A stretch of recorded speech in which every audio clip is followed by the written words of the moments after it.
Hello and welcome to the Refs Need Love To podcast, a show that gives you a real, raw, and behind-the-scenes view of one of the hardest jobs on the pitch, the referee.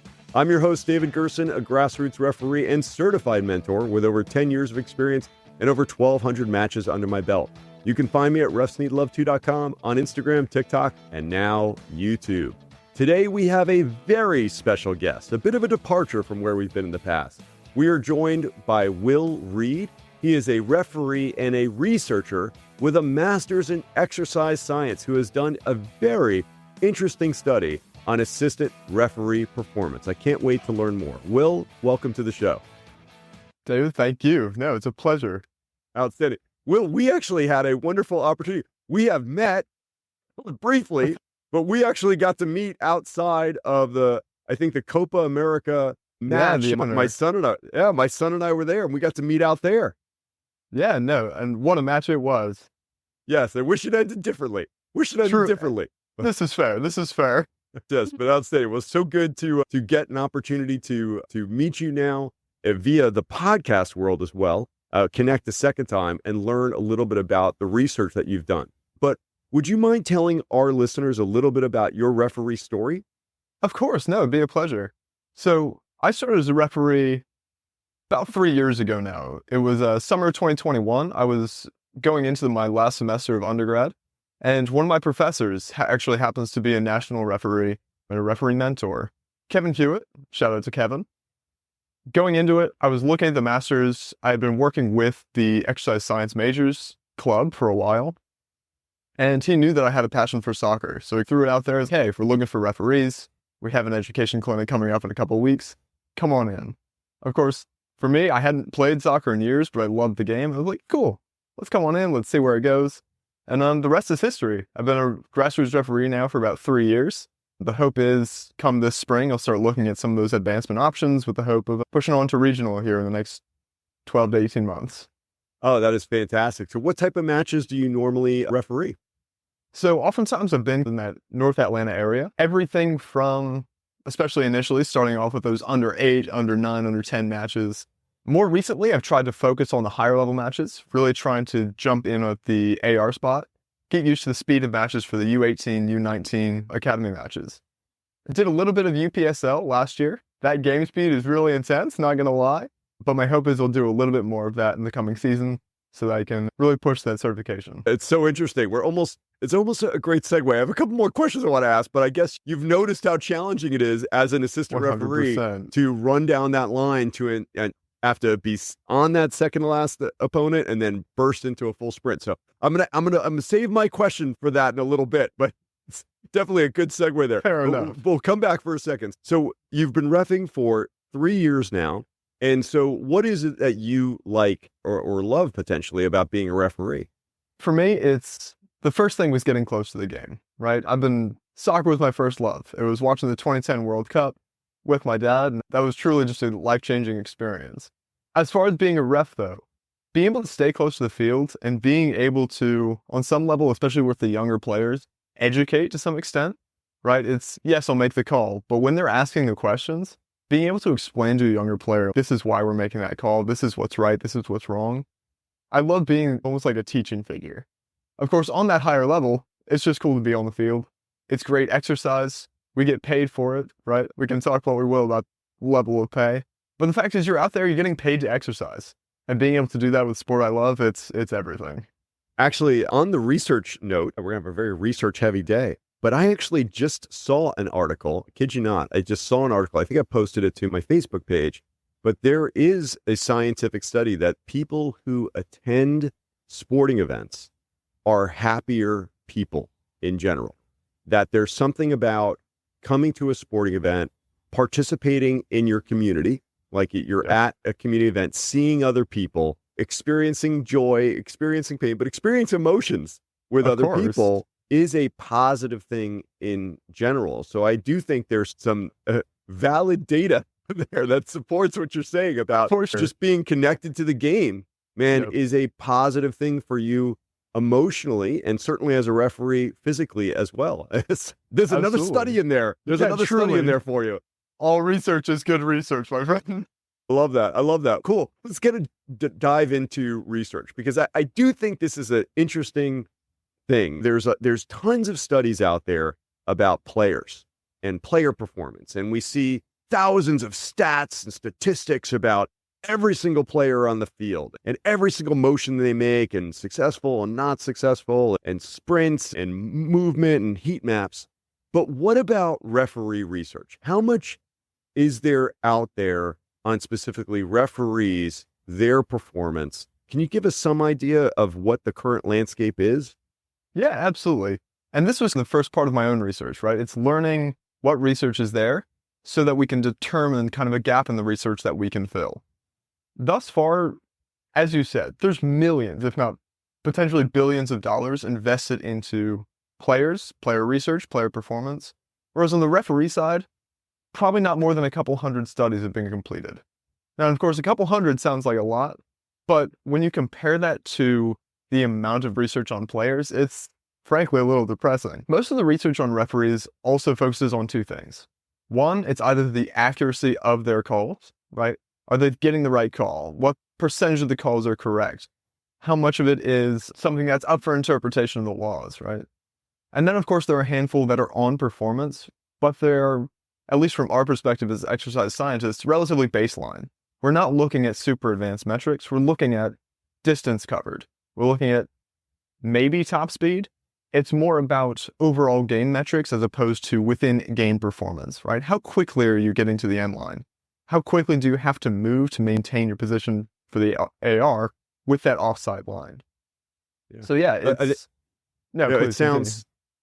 I was just going to say, it sounds fascinating.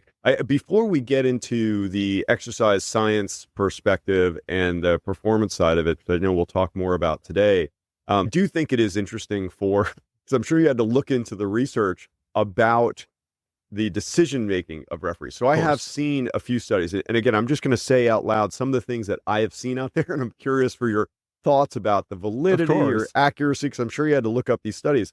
I know there is a number of studies, not necessarily all recent, and I know there's questions about the validity, but just referee accuracy in their decision making.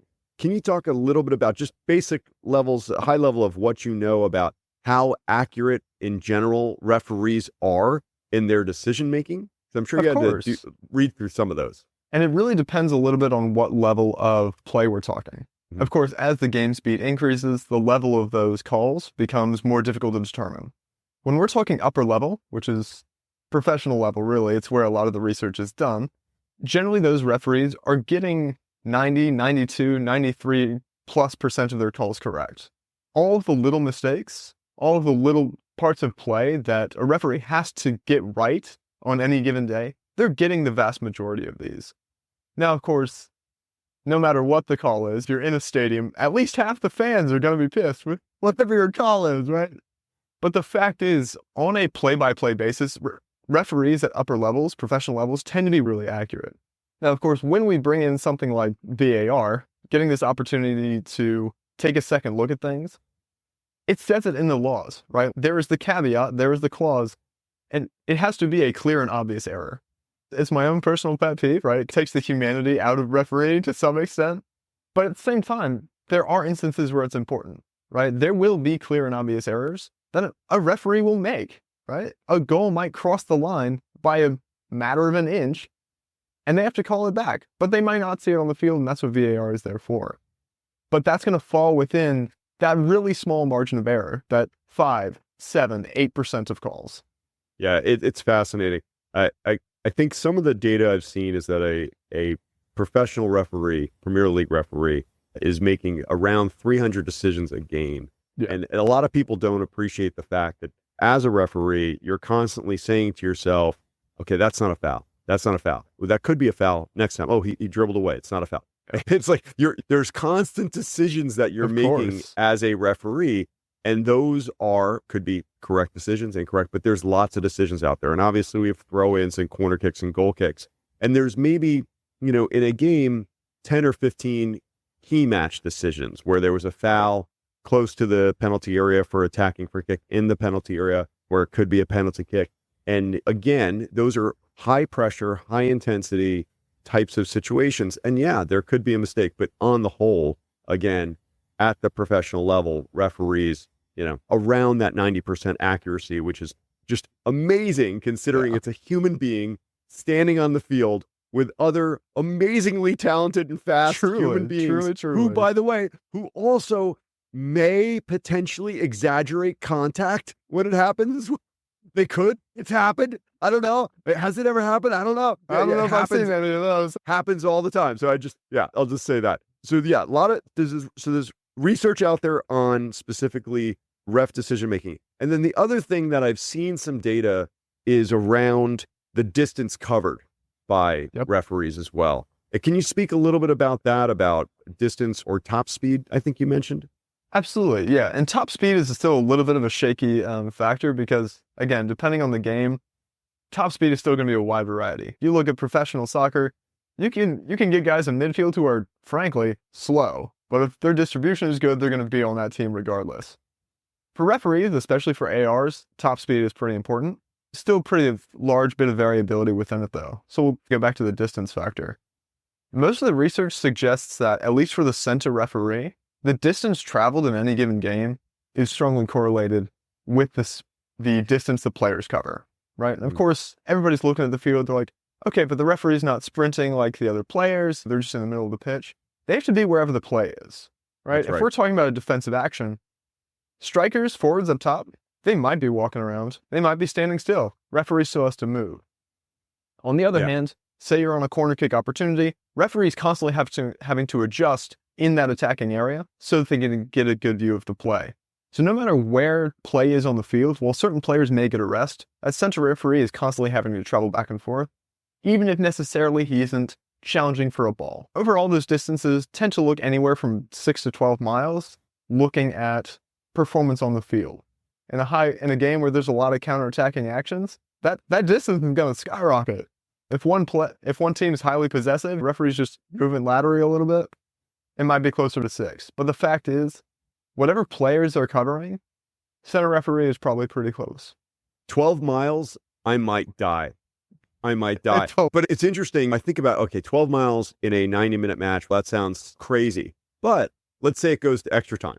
Let's say it's one of these games that's a knockout game or something of the nature, and you're having to play two 15-minute extra time periods, whatnot. Man, that's enough. Yeah.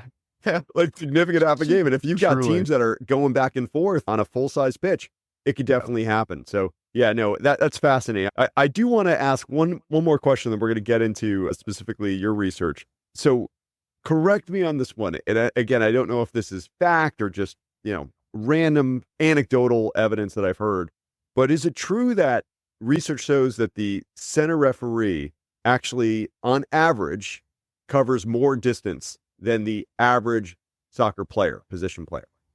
Absolutely. So while I can't speak to truth or fact on that one, I haven't seen any definitive research.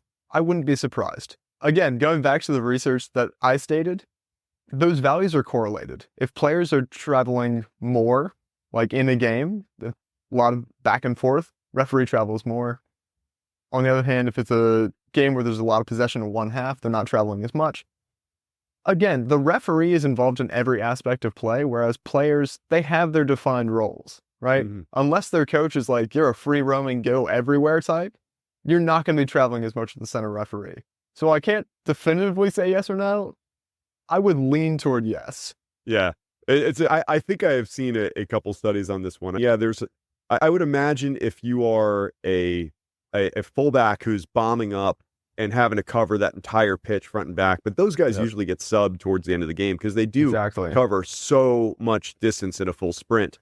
But aside from those folks, I think those center referees really do cover more distance. Again, it all depends on the game. If you are Luton Town playing Manchester City and you're having to sit deep in a low block and City's got 80% possession, the center referee is not covering that much distance, but neither are the players. So it definitely is in relation to each other.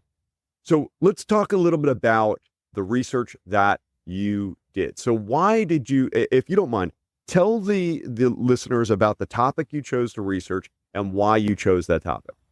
Absolutely. Again, going back to the first step of any research, first thing you have to do is you find your population, you find a general idea of what it is you want to do, and you read some research. You go online, whether it's to publication journals, whether it's to Google Scholar, whatever you do, and you search for research, and you read and you read and read and read.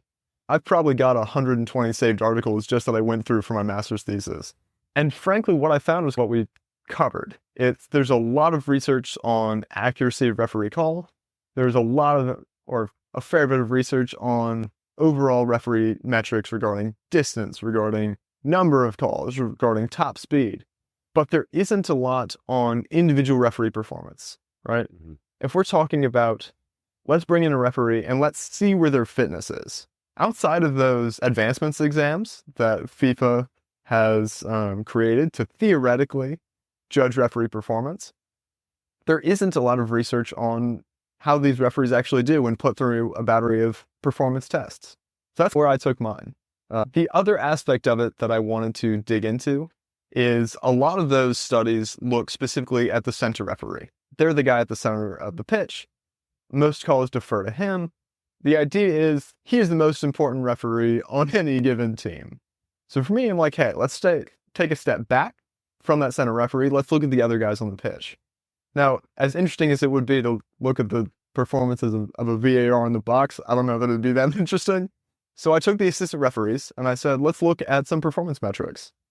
I wanted to look at specifically, if we take those FIFA tests and we say, how well do these correlate with regard to their action? How well do they mimic on-field performance? We'll take those assistant referees, we'll run them through a similar battery of tests, and let's see how they do. That's interesting. By the way, I hate the FIFA fitness test with a passion. They are brutal. So I'm like, listeners to the show and my channel will know I have failed the FIFA fitness test twice. One time I tore my hamstring on the sprints. That was sad. But then I made it through the sprints, and I made it six full laps out of the 10 full laps you need to do of the 75-25 sprints again. And it's so frustrating. I hate running on a track. Yeah. Like I freaking hate it. If you ask me to do a 90-minute match on a field and cover 5 or 6 miles on a field, love it. So excited. Walk off the field smiling and exactly. But if you ask me to do these intervals of 75 meters, 25, 75 on a track, it's painful. Pains me to no end. Yeah. So debatable whether those tests actually really determine someone's ability on a pitch. I know it's specifically about fitness, but I hate that. Okay. So you looked at, again, the tests that are out there, and now you're trying to figure out, okay, do they accurately measure performance? Okay, go forth, please. So when we're looking at those FIFA tests, let's talk about them. We've got a couple different ones. One, we talked about that 75-25 interval. No one likes that test. No, just lay that down. It's a bad test. As far as what it does, though, for a center referee, it is relatively accurate at determining how well do they maintain their fitness with these interval sprints. As a referee, we're going to walk around the field. Play is going to shift. You're going to have to sprint the other way. We can talk about the inaccuracy of those distances a little bit, but the fact is that test for center referees is pretty good. When it comes to the so I didn't try to break it to you. It's a decent test, even if we don't like it. When we talk about the other ones, let's talk about, we've got basically sprints. It's a meter sprint, start to finish, your times, you go through either 5 or 6 times. One of the reasons I like that one is that's closer to what an assistant referee may do. We're on the sideline, we're watching play, occasionally there's a breakaway or a through ball is played, and we have to sprint down to the corner flag so we can maintain our position with the offside line. However, we find specifically the test doesn't quite mirror what's on field. For an assistant referee, they always have to carry a flag on the field. It also affects their form biomechanically. And we'll get into that a little later, I think. But also, the distance that they cover varies. If we're talking FIFA's overall allowed field sizes, it can be anywhere from 90 meters long to 120 meters long. Now, international matches, it's 100 to 110, but the vast majority of us aren't refereeing international matches. So we can travel, if we go from the middle of the field to the corner flag, we could be traveling anywhere from 45 to 60 meters. meters in a sprint, especially trying to keep up with the speed of like elite athletes on the field, that's a pretty big difference. Mhm. So for me, I'm like, let's take that 60 meters. Let's say it's a breakaway, it's a counter. You're Luton Town, you've got one chance against Man City, right? Right. What does that distance look like? But let's add in that game-like state of carrying a flag. When an assistant referee has a flag, right? Ideally, that flag is held down by their side the entire time.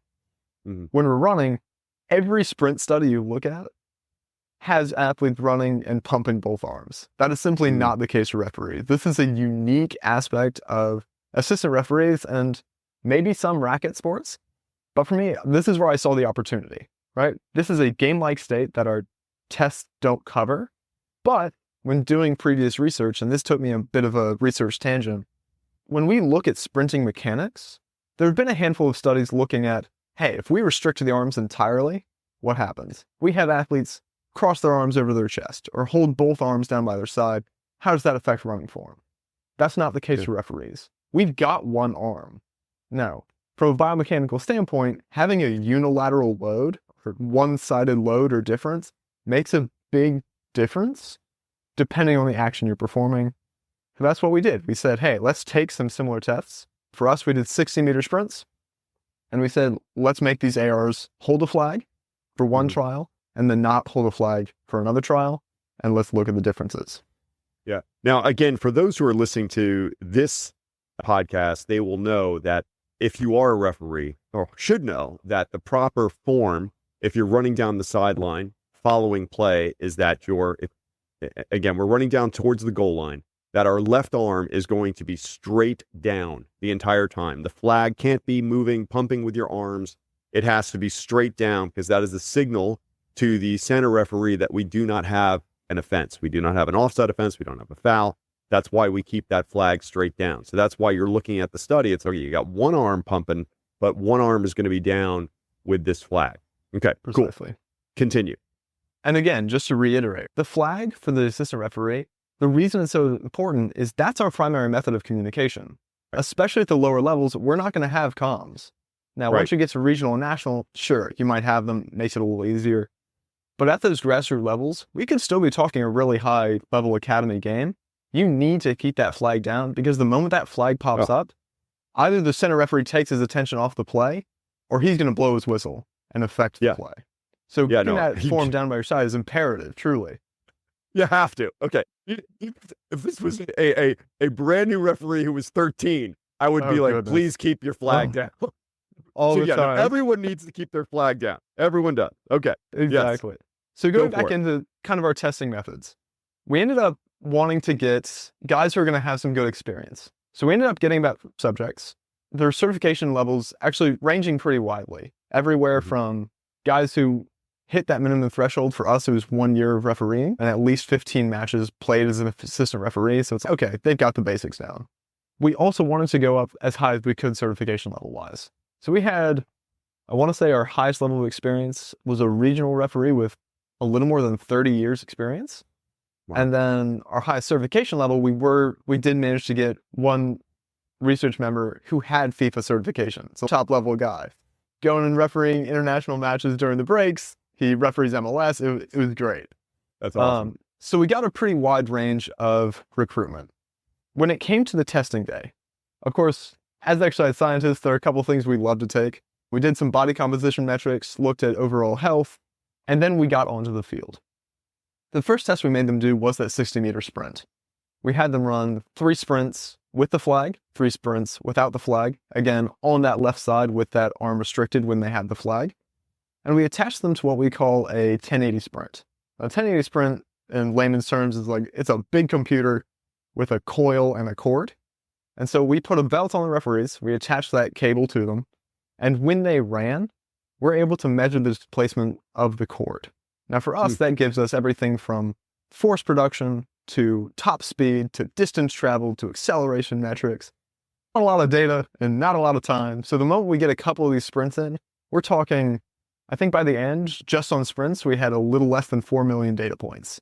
Wow. So really good info. We got these 24 guys through, had them run 6 sprints, 3 in each condition. And then on the back end, we would analyze that. We also had them perform a second test, though. As a referee, not everything we do is going to be linear. And this goes back to how well do the FIFA tests really demonstrate on-field performance. So we did the CODA. Now, the CODA is an assistant referee specific task, and CODA stands for change of direction ability. Now, the idea with the CODA is that you run 10 meters. Once you get to that 10-meter mark, you turn, you basically face field side, and you shuffle laterally 8 meters back. Once you hit that 8-meter cone, shuffle 8 meters again, hit that first start point, and then sprint 10 meters back through the start line. The idea is with that test is we're seeing not just linear sprint, but we also see that lateral or that side-to-side motion. How quickly can you change direction? Because, hey, someone tries to play a ball over the top, it gets blocked right on, and a counterattack begins immediately. The moment that first pass is played, people start to move. But if that ball is blocked and goes the other direction, you got to change direction quickly. Now, for us, of course, when you do these FIFA tests for advancement, you don't hold a flag. Immediately not game-like. For us, easy opportunity. Let's do 3 trials of that normally, as you would with a FIFA test, and then let's do 3 trials where you have to hold a flag. Once we completed that, of course, we basically said, thanks for coming, we'll let you know what the results are. But it was during the analysis that we found a couple of interesting things. First, that flag holding, very limited effect on the change of direction performance. That CODA test, and with that one, we weren't doing as much. We didn't use that 1080 sprint, that cable and cord, just because on that turnaround motion, they would smack the cable and that would mess up any data. So we were mostly just running time trials with the CODA. We did find, though, that there was no statistically significant change in time. If you ran the CODA in 9 seconds, you'd probably run something similar to that with the flag. So to assume you're not getting to top speed when you're running that CODA, right? Like Exactly. It's more of it's about acceleration. Again, obviously the lateral movement, agility, and balance, as opposed to top speed in that scenario. Okay, my science brain. I'm thinking about this. You're getting it. I'm with you. Okay. So no statistical distance on the CODA test, which is more agility, balance, ability to change direction. Okay. And actually eyeballing it, while we didn't find statistically significant, there were a number of people who actually completed it faster while holding the flag. The thought there is, it's game state-like. This is what they practice every time they go out on a field. So this is something their body is accustomed to. But also that the flag, in holding it down by their side, we were using I don't remember the brand. I think it was a Capelli flag, like standard, you can buy it online. We measured the flag, we weighed the flag, standard issue. We think that weight of the flag, holding that down by your side with proper form, may be enough actually to help as a counterbalance. Wow. So as you're changing direction, keeping it down might actually allow you to keep low and change your direction more quickly than as both arms pumping and having to slow one side of your body. That's interesting. Again, it would need some follow-up work. We would probably have to do some filming and kinematic analysis. Yeah. But that was a weird one, going back through the results for sure. Yeah. No, but I can imagine that, though. I think about that, and it does make sense in my head. Okay, cool. Yeah. And then, of course, we get to the sprinting data. Our stuff got really wacky going through this data, and this is where we, at least in our research, this is where our primary set of findings. So primarily we found, yes, holding that flag slows you down. That's it. That's the big takeaway. This is actually reflected. There was only one other study done. It was done by, and I'm going to pronounce his name wrong, Minarolu. He was a Turkish researcher back in 2020, right before COVID, did a similar study. He said, let's take referees, let's have them hold a flag and see if they slow down. And he got a great sample size. He got 94 Turkish referees who were like professional level. We're talking guys refereeing in the Turkish top flight. Right. He published so little of that data. Like I'm saying, it was like a 3-page article. He took 94 referees and all he had was time data. He's like, yeah, they slowed down. Cool. Anything else? Nope. That's it. That's all we got. Hence why we wanted to repeat that. So we took that 1080, we got all this force data, this power data, this acceleration data. And we said, what is it that's actually changing when they're holding the flag? Sure, they're slowing down. There is some biomechanical change there. Are they slower? And what we found is the things that were affected weren't actually throughout the sprint.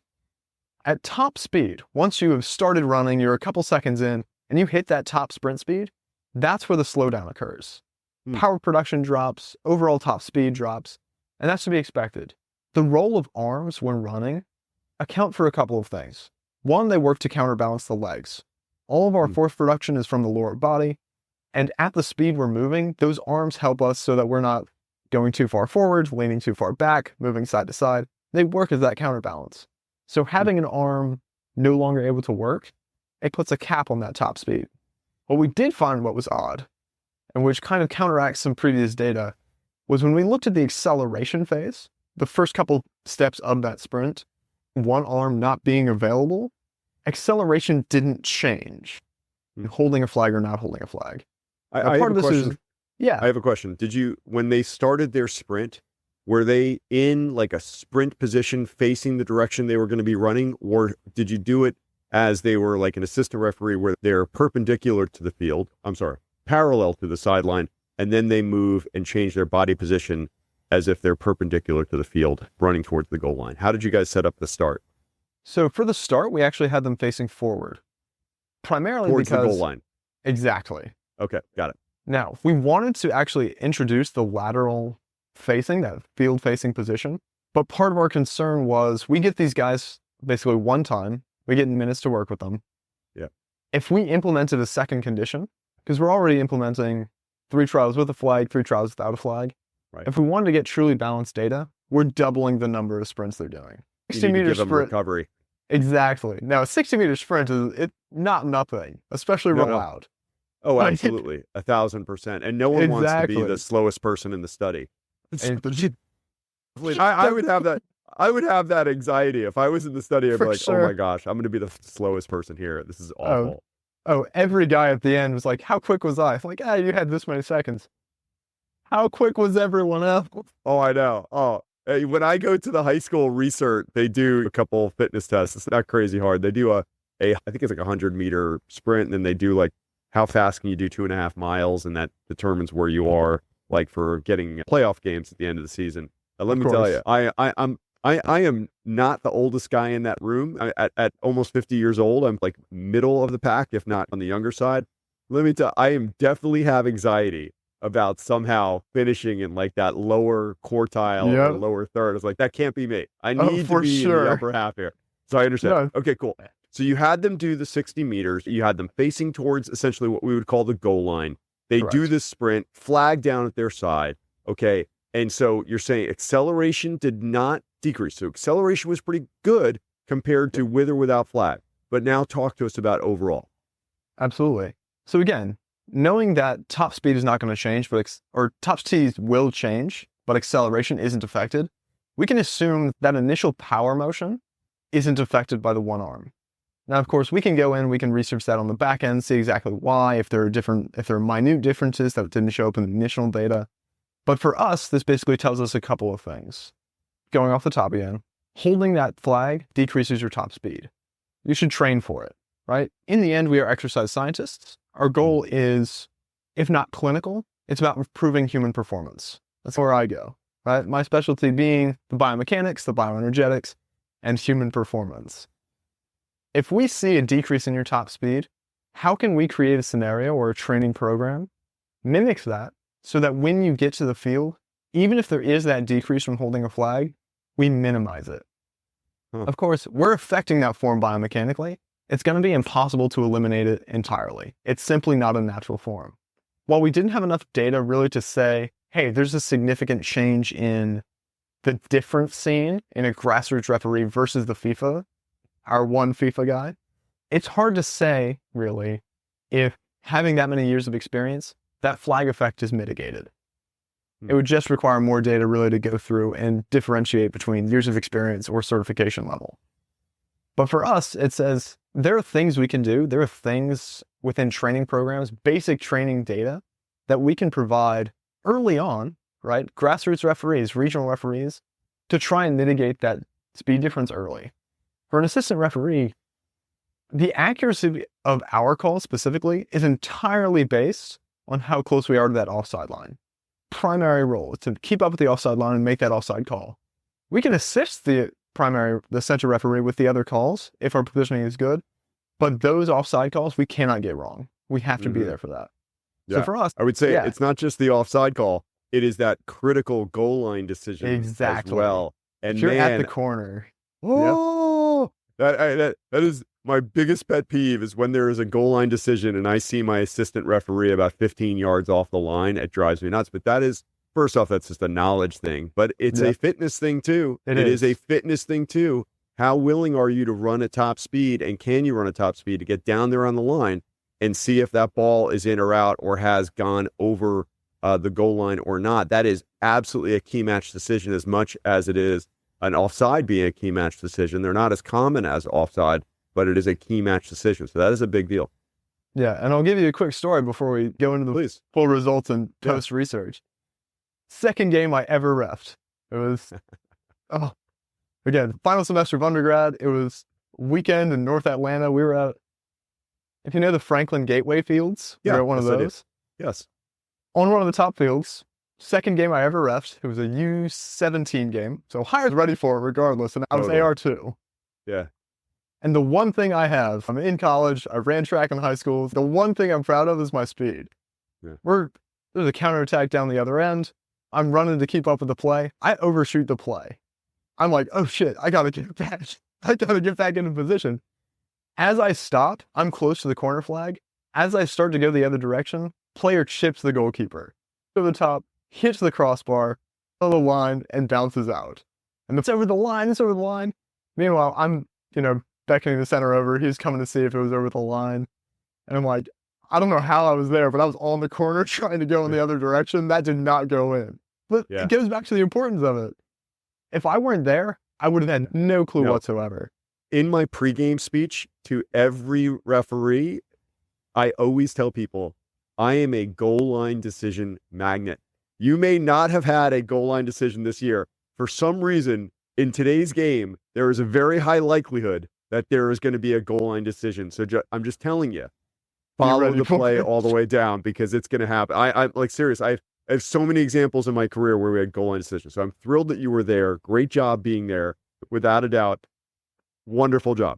Cool. All right. So now we've got this knowledge that we could change our training to potentially adjust for this lack of top speed that you have when you have the flag down.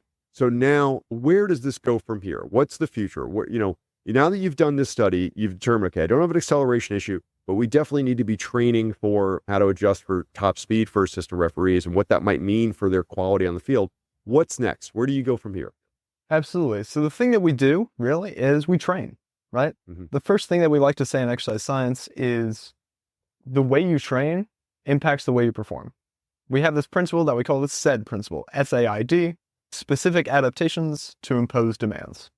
Mm-hmm. And basically all that says is whatever you do to train, you'll get better at that specifically.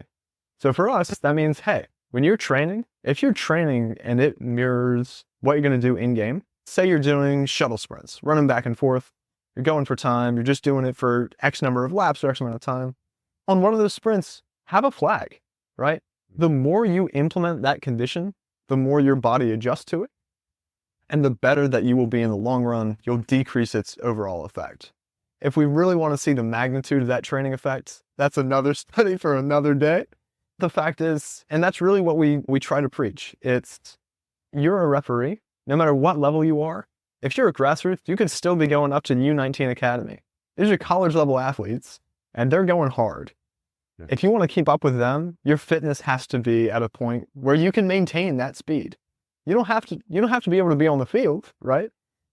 But you have to keep up with them.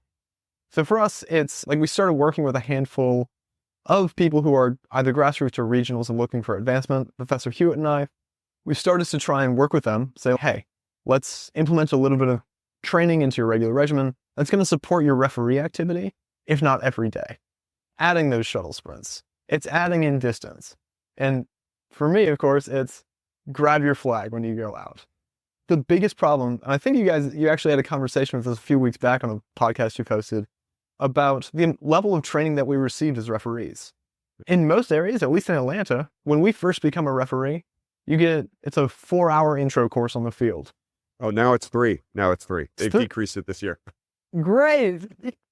No, even less training. Yes. And everything we do there it's technical. It's how do you raise your flag?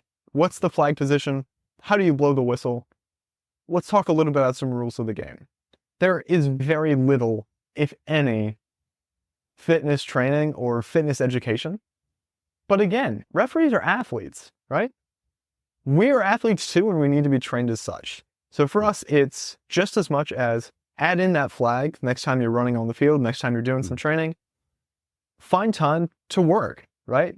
Find time to work out, to exercise. And the fact is, if you need assistance in creating that regimen, in creating that program, talk to some of the referees wherever you go. There are always going to be referees who either used to play or are pushing for advancement, who are going to be training regularly. Most of those people know what to do to some extent. The more we can train these younger referees to, one, be fit enough to play, but then two, be confident when they're on the field, the more likely they are, one, not to drop out, because that's an issue as well, but also perform better, right? It's one thing for the parents, the spectators, they're berating us, which is truly absurd.